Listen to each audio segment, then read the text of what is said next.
The Dallas Cowboys miss out on Randy Gregory, Von Miller, Chandler Jones, and more. So what's next for the Cowboys, and what is the plan going forward? All that and more in this episode of the Locked On Cowboys podcast. You are Locked On Cowboys, your daily Dallas Cowboys podcast. Part of the Locked On Podcast Network, your team every day. Locked on Cowboys. Locked on Cowboys.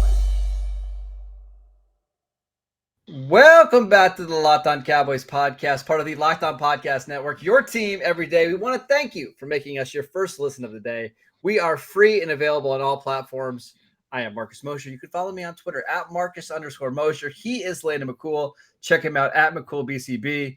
Landon, it's starting to feel like Groundhog's Day again. The Dallas Cowboys did not sign one of the top edge rushers in the market. They did not make a trade, and we sit here without a single outside free agent being signed yet. What is going on? More of the same. This is the same. I mean, I think you nailed it. Groundhog's Day doesn't exist just in this one day for the Cowboys and free agency. This is something that's been a way of life for them for years. I think the Von Miller one is disappointing, obviously, because there was some thoughts there that it'd be a good fit. There was some interest there. I don't think anybody saw Buffalo as a candidate to kind of swoop in and sign Von Miller. So that was kind of sudden. We did kind of get word that they didn't think that they were going to be able to be competitive in the market for him. Well, let's talk about some of the rumblings and the rumors. So it was pretty clear the Cowboys had an interest in Von, and it seems like Von had an interest in the Cowboys. He's always wanted to play for the Cowboys, but depending on who you believe, I saw a report from Newy Scruggs that the Dak Prescott reached out to Von Miller, put on his best recruiting plan, and the Cowboys didn't offer a contract. I listened to 105.3 The Fan this morning, and they said that the Cowboys did offer a contract. It was the exact same 5-year, $70 million contract that they were going to give Randy Gregory is what they offered Von. Von obviously signed for way, way, way more than that. What do you tend to believe here? I tend to believe it doesn't matter. I believe that they would offer this. I believe that they probably did offer the deal that they offered Randy Gregory, because I mean, why wouldn't they? They had it already allocated out, like if they wanted him. But I also think that they were probably realistic to know that that was not enough to get him here. So I think whether they did offer it or didn't offer it, at this point, it doesn't really make a huge difference. But I would imagine that they probably wouldn't hesitate to try to offer him that same deal that they had, sketched out for Randy Gregory. All right, so let me ask you this: Von Miller signed a deal with the Bills that was about $17.5 million per year. Don't get caught up in the crazy numbers that Adam Schefter reports. I saw the contract; it was 3 years, $54 million. Pretty easy for Buffalo to get out after that. Would you have given that to Von? I think that's probably I think that's probably like right on the border of what I would be comfortable with, because it's a lot of money, and he has played great these last few seasons when he's been on the field, and he's been on the field a lot for a guy who's 33 years old. But I think offering a 3-year deal to a 33-year-old is. I mean, it's a 5-year deal, but it's essentially a 3-year deal. I think that may even be kind of on the top end of what is effectiveness on the return of value that you're getting. Like if you're worried about Amari Cooper getting the production of a $20 million a year receiver, then you certainly need to be worried about Von Miller producing at the level that you would want for a $17.5 million pass rusher 2 years from now. So, I think it's tough, because you want the guy definitely for this season, probably definitely for next season. That third season at that high rate, you have to wonder if the value you're going to get return on your value there. It comes all back to this: what's the plan? What's the goal that the Cowboys have in mind? Because we talked about this yesterday. I would have signed Von Miller. I would have given them that money. But I don't know if the Cowboys believe they are in a win now window, right? And if you're not in a win now window and you don't feel like they need to win this year, then you probably don't offer him that deal. So my question to you, Landon, is what is the plan for the Cowboys going forward the rest of this offseason? What is the goal? Because you look at the free agent names now that are out there, it's not great. Like there's not a lot of names out there that are going to instantly make this team better. So where do the Cowboys go from here?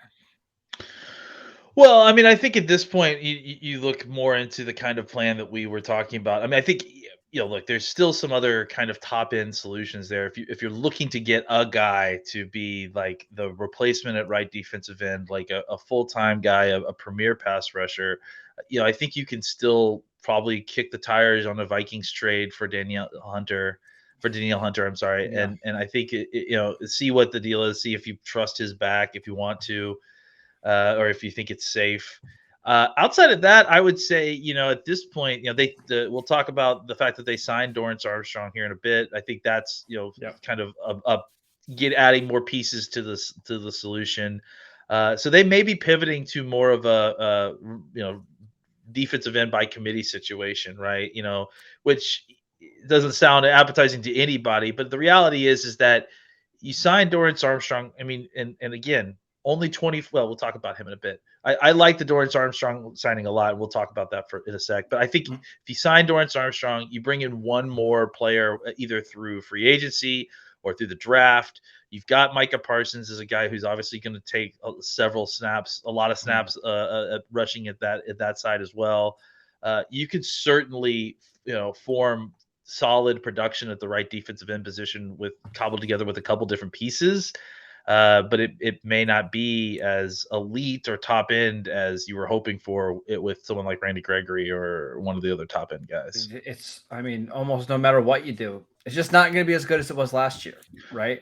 And I think that's the frustrating thing for Cowboys fans is for about 90 minutes there, it was like, okay, we were bringing all the same defensive linemen back. We're bringing Micah Parsons back. The defense is basically going to be the same as it was last year.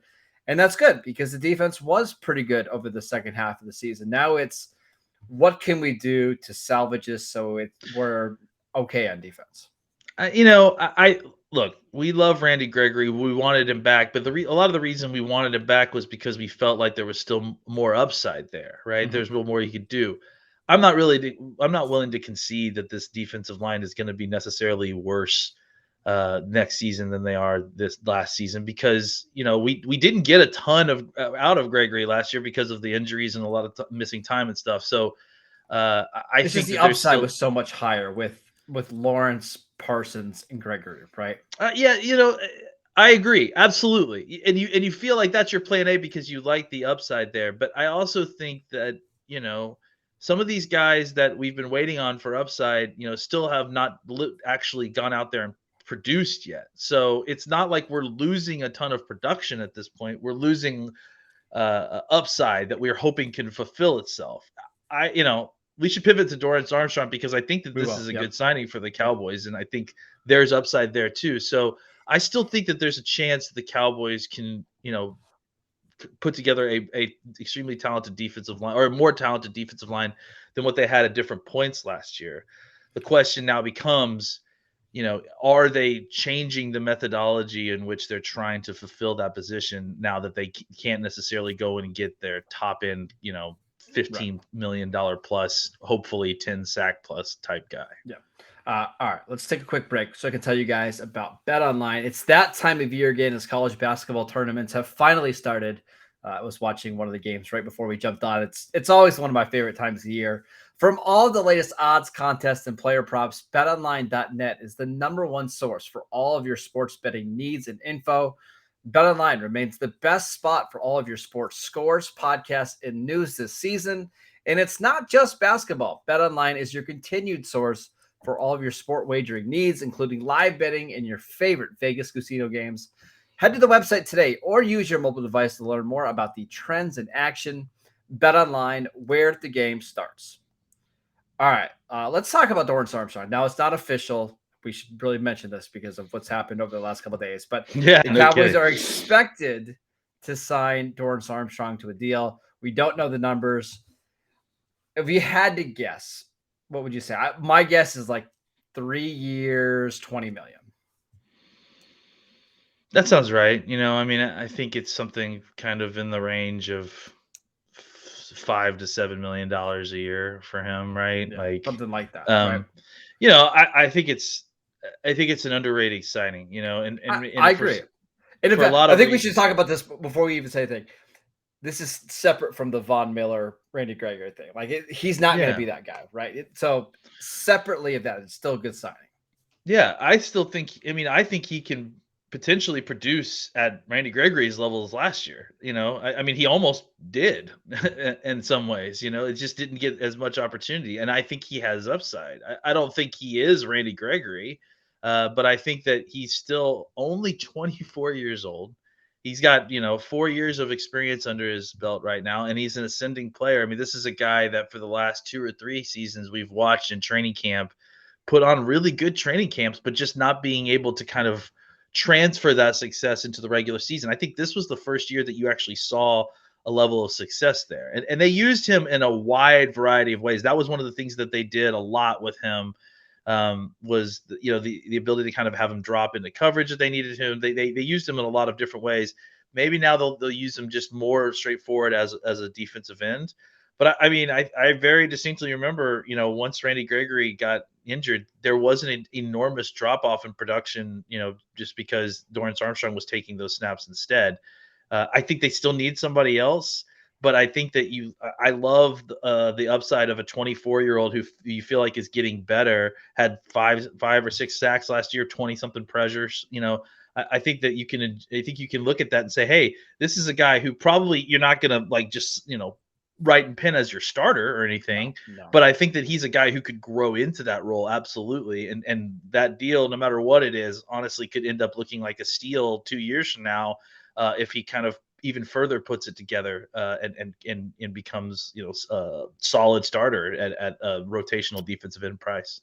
Yeah. So I mean, he did get better last year, and I think that's what was a little bit frustrating about his career. Is the first 3 years it was just he looked basically the same. There was no improvement at all. And last year it clicked. So in the first 2 years of his career, he had 29 total pressures in 3 years. Last year he had 36 alone on 500 snaps. He had 8 games with at least 3 pressures, which is nice, right? Is he an every down starter? No. And how? So if he's a reserve rotational guy, how much do you pay that guy? That's the tricky part here. I feel a little bit better about it considering how much he does on special teams. I think like 600 special team snaps over the last 3 years. So you are getting somebody that can contribute there. He just has to be a part of a rotation, and you're still waiting to see who that other defensive end is. But I think in a vacuum, yeah, it's nice to have him back. Yeah, I mean, I think you got Basham, you got Golson, you get another draft pick in there, and I think or another vet or That's what I both. feel like they need a vet, right? If they get Yeah, one more vet and pick the name, Justin Houston, Jadeveon Clowney, then you can talk yourself into, well, it's maybe not super top end talent, but we've got 4 guys that we feel really good about playing. if we're gonna go kind of a more running right defensive end by committee situation, then I am now more open to signing someone like Jadeveon Clowney. I think because I think the important thing pass rush for me is that we need to get quick twitch guys that can get off the ball and get to the backfield quick because the game is going that way to quick passing games. There's just not a lot of long snaps anymore. People are trying to get rid of the ball quickly. So, I think if you're going to go through a committee situation, you can sign someone like Jadeveon Clowney who can play early downs for you and then maybe do some kicking inside on pass rushing downs, just become part of a rotation or where they're moving guys around, and then really leave the kind of quick twitch sacks to Armstrong, to Parsons, to Lawrence, and kind of use someone like Clowney as you need them. If you get someone like Houston, I think he can do that a little bit more as well, a little bit kind of that quick twitch stuff. So it's really just about what they feel like they need to add, and but the good news is I feel like they can add either one of these now, and Parsons can kind of make up the difference if they don't have the kind of quick twitch defensive end that normally wins the NFL nowadays. So I was on a Spaces last night with our guy Connor from Blogging the Boys, and I asked him, like, do you think it's possible that the Cowboys allocate that let's say the $14 million that they were going to spend on Randy Gregory differently. Like, we were going to use that for pass rush, but do you consider now using that for coverage? Do you go out and try to sign somebody to help your secondary or sign somebody to help your linebacker? Like, is there a pivot here that the Cowboys could do? I mean, linebacker, I don't see. I saw people talk about the coverage, but I just don't know where you're spending the money on coverage to like. You're probably a little bit too late in the process. Like, if Marcus you've got Williams, I was gonna say if Marcus Williams is still there, who signed for basically the same deal that Randy Gregory did. Okay, I get it, right? You're getting a true free safety. I don't think there's anybody else out there right now that can do what Marcus Williams does. And honestly, I don't know that that's necessarily, really getting the same kind of bang for your buck. I mean, I don't know. Like, I think if they want to reallocate that money to linebacker and then wanted to use Parsons just more as a pass rusher this next year, that could make some sense. I don't like the idea of completely moving him to defensive end because I think the value is in moving him around. Yep. But I could get behind the idea that if you get linebacker in a better spot, that you could still plan on using Parsons more than last year as a defensive end. Mm-hmm. I just don't know. I don't know if there's a cornerback out there I would really sign that I feel like would be a major upgrade for what we've got. There's only one out there that makes sense. Well, Patrick Peterson told people on NFL Network yesterday that the Cowboys are interested. We know that move. Preston Smith, or excuse me, Zadarius Smith used it yesterday to get paid by the Ravens. But I don't think. I don't know why the Cowboys would be interested, right? Like what? Like no. I mean, here's the thing: the coverage was pretty good last year. It feels like, That's now, what about Stefan Gilmore? Because Gilmore got traded to the Panthers and actually looked really good, but he's really a pure man-to-man corner. Is that something that Dan Quinn would want to spend a lot of money on?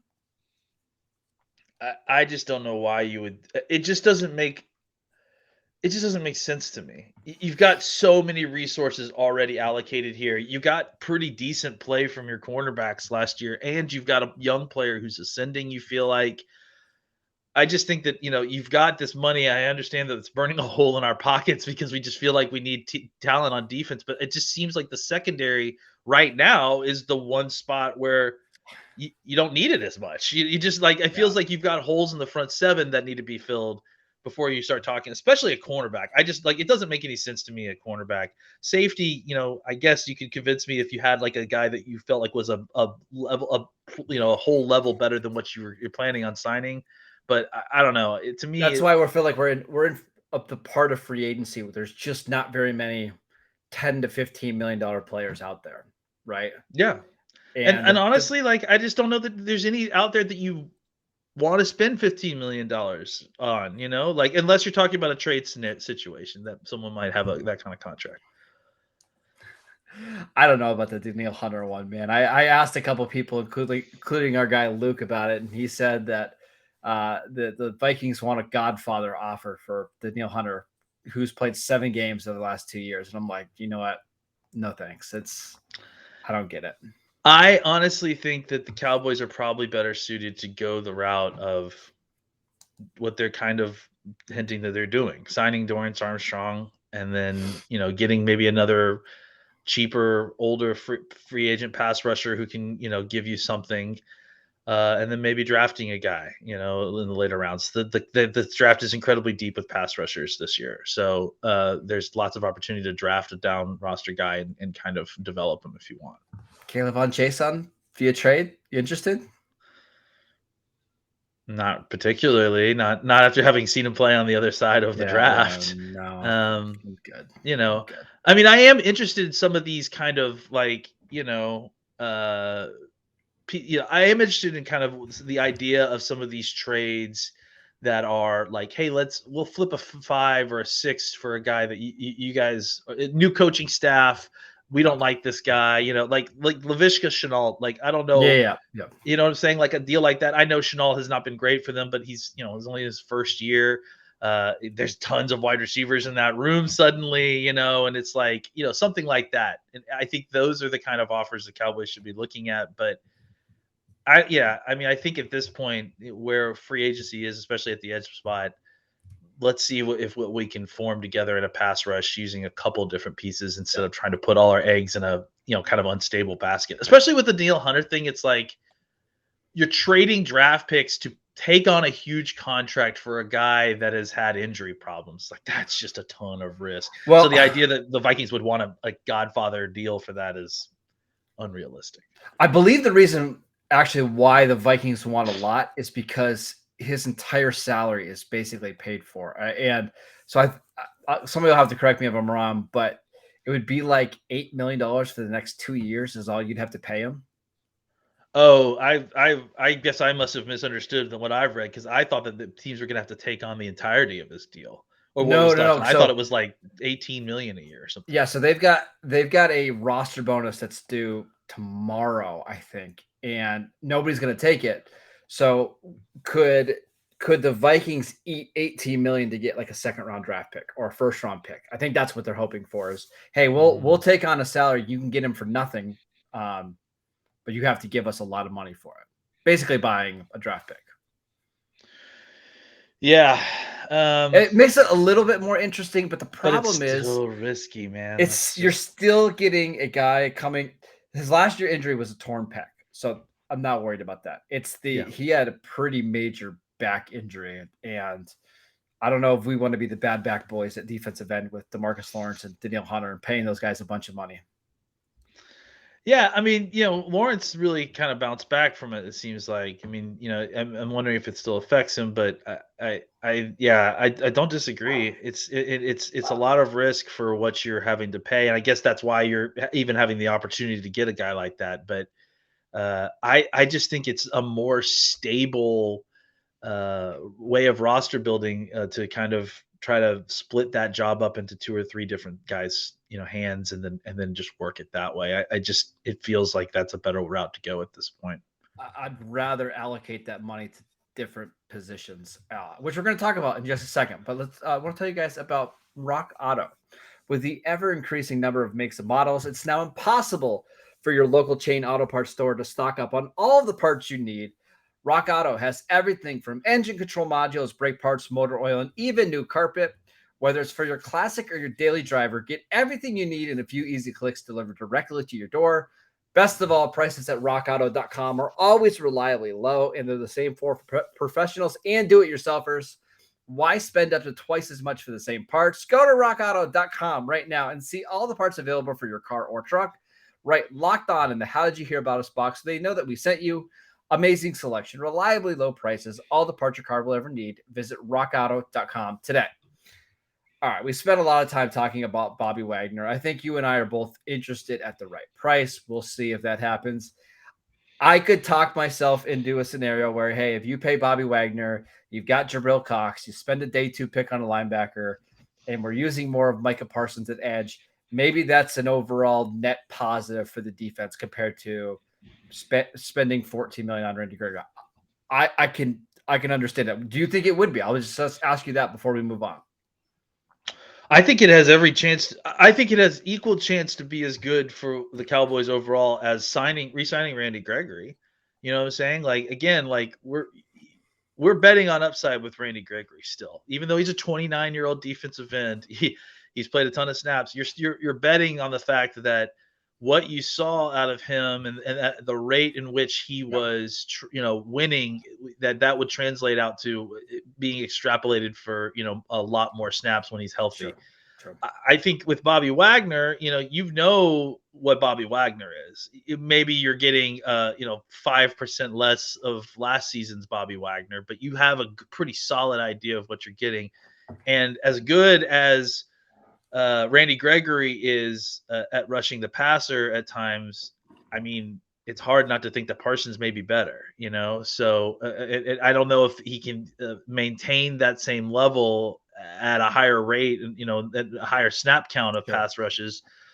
But I would say that I would trust that every bit as much as I would trust the idea of having Randy Gregory on the field for 16 games and producing, double-digit sacks. I don't necessarily disagree. Now, I've been talking about this the last couple of days on Twitter. Paying linebackers in general after the rookie contract is usually a negative EV thing, right? Like you're just not getting a lot of production. We've seen almost every linebacker that has signed a contract extension in 2018, 19, 20 has been cut before the end of their deal pretty quickly because they're all been bad. Like we saw Joe Schobert, we saw Corey Littleton, Nick Kwiatkowski. Like those guys just don't last long. And it's kind of the nature of the position, but maybe Bobby Wagner is different. You're still paying a 32-year-old linebacker, and there's not a lot of cases of linebackers switching teams in their 30s and going on to have Pro Bowl careers. But is it different when it comes to a Hall of Fame type of linebacker like Wagner? Maybe. I mean, we don't know for sure. I mean, everyone who signed one of these deals has convinced themselves that this one's going to work. So, I remember the days in Dallas where they signed Zach Thomas. Now he was older. Keith Brooking. Like we've seen this before. Them sign great linebackers and then kind of washes out quickly. Wagner's younger than both of those guys, but that the drop off eventually comes, right?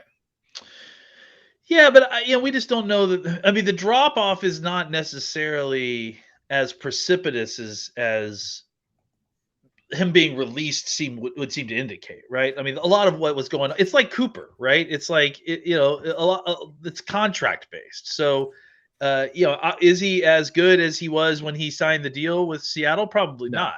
But I mean, does that mean that he's bad now, or even average, or even could he go from being an All-Pro linebacker to a borderline Pro Bowl linebacker? I think that's realistic. But I think when you're talking about having him with Jabril Cox and Parsons, that's a pretty good solution. Yeah. Now here's the question: would you rather the Cowboys do something like that? Let's say Bobby Wagner wants $12 million a year, okay? Or would you rather spend that on two linebackers like Leighton Vander Esch or Kazir White? Miles Jack signed with the Steelers yesterday. By the way, I don't think that's a good deal, but do something like that. But get two linebackers. Now you can use Parsons more at edge, and you feel like you still have quality linebacker play. I think that they are both acceptable solutions. So I don't want to say that one is bad and then one is good. I think I would probably prefer the Bobby Wagner route because I think that having someone like that in the locker room is going to have a force multiplier effect just because of who he is. And I think that having that kind of leadership in that room is important. So I do think that there is value in the other route. I think you might get a little bit more stability there because you can spread out those snaps over two players. But I also think that having someone like Bobby Wagner in your locker room has its own, kind of benefits as well that, I think that would make it kind of worth the risk there. Yeah. I just have mixed feelings about it because I saw last year how important linebacker depth was. Like we talked about in the preseason, how are they going to get all these guys on the field at the same time? How are they going to split snaps? And by the time we get to the playoffs, it's okay. Which linebacker do you feel comfortable playing? So injuries happen, guys drop off. So, but we talked about this after the playoff game. Like stars kind of win playoff games and they win Super Bowls. Is Bobby Wagner still a star? Probably, at least for one more year. And if you can get Parsons and Lawrence and Wagner all in the same front seven, maybe that's good enough to beat teams like the Packers or the Bucs. I don't know. I don't know. At the very least, he knows the standard. You know what I'm saying? Like it would be great to have somebody else in this locker room that knows what the standard is to get, deep into the playoffs, to win Super Bowls. I think the Cowboys are missing that level of kind of guiding voice leader. I think Parsons is going to grow into that role great just because of his attitude and who he is. And he's just, magnetic. But I think having someone like Bobby Wagner in there who has, skins on the wall and can kind of even further show Parsons the way, I think that has incredible value. It has value for sure. Yeah. We'll see what it's the Cowboys... tough. It's not easy equation at all, I would say. No, it's not easy. What's funny is we haven't heard nothing about Leighton Vander Esch's market. Nothing. And I thought I heard something before the season was over that his market was going to be pretty decent, you know? So and maybe it's just the linebacker market, but the linebacker market, we talk about receivers not making sense. You try to make sense of the linebacker market right now, where Foyle Aluakon goes for $15 million a year. The Jags are paying $7 million not to have Miles Jack on their team, and he's out of a job for less than a day. He gets a deal with the Steelers. Jordan Hicks gets cut and immediately gets a job. It's just linebackers are wild, man. I don't get it. Well, I think teams view them very differently and their usefulness. I mean, it's funny because it feels like at times we were kind of in the middle of a transition to like the linebackers don't matter sort of role because they get replaced so often. And then as soon as you get halfway through that, you know, everyone realizes how important they are to your defense. And so it creates a situation where the value is not clear cut, you know, between all 32 teams and on how they view the position. Absolutely. All right. That is it for today's show. Thank you guys for tuning in. Maybe tomorrow we'll have free agency news for you guys. Probably not, but we'll do a show if we have one. So there you go. Follow the show at Locked On Cowboys. Check us out on YouTube. Thanks to everybody for helping us push over 3,000 subscribers yesterday. We really, really appreciate that. You can follow Landon at McCool BCB. I'm at Marcus _Mosher. We'll see you guys next time.